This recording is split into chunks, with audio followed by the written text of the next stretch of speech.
আপনারা এমন কোনো নেতাকে ভোট দেবেন না যার আশেপাশে অনেকগুলো গুন্ডা বাটপা দুর্নীতিবাজ দর্শক থাকে। এরকম নেতাদেরকে আপনারা ভোট দেবেন। আমার এই ভোটটা দিয়ে একজন মানুষকে নির্বাচন করি।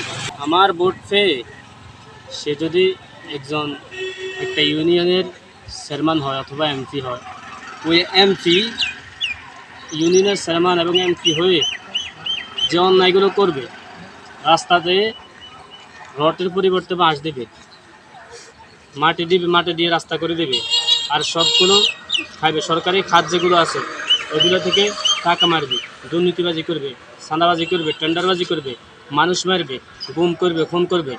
এগুলো যদি আমার একটা ভোট পাইয়া সে নির্বাচিত হই, এগুলো যদি সে করে, তাহলে তার ওই যে গুম খুন হত্যা দর্শন যতগুলো অন্যায় আছে, এই অন্যায়গুলোর একটা অংশ গুণা আমার আমলনামায় পৌঁছে। এই জন্য আমরা কাউকে যদি ভোট দিই তাহলে দেখে শুনে ভোট দিব যে মানুষটি কি ভালো না খারাপ। এই মানুষকে আমি যদি নির্বাচন করি তাহলে এই মানুষটি কি মানুষের কল্যাণে কাজ করবে না মানুষের অকল্যাণে কাজ করবে।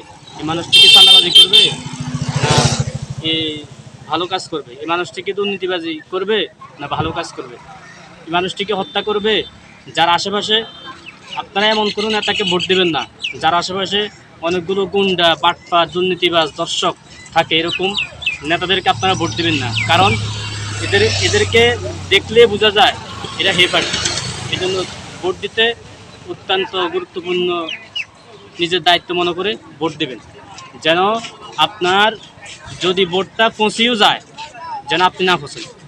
অর্থাৎ আমার যে ভোট, আমি ভোট একজনকে দিলাম, দেওয়ার পরে ওই লোকটা নির্বাচিত হলো না, আমার ভোট পৌঁছে গেল বুঝলাম, কিন্তু আমি এমন জায়গায় ভোট দিব না যে জায়গায় ভোট দিলে আমার ভোট নির্বাচিত হবে তারপরে দুর্নীতিবাজি টেন্ডারবাজি যত রকমের অন্যায় কাজ আছে সেগুলো করবে।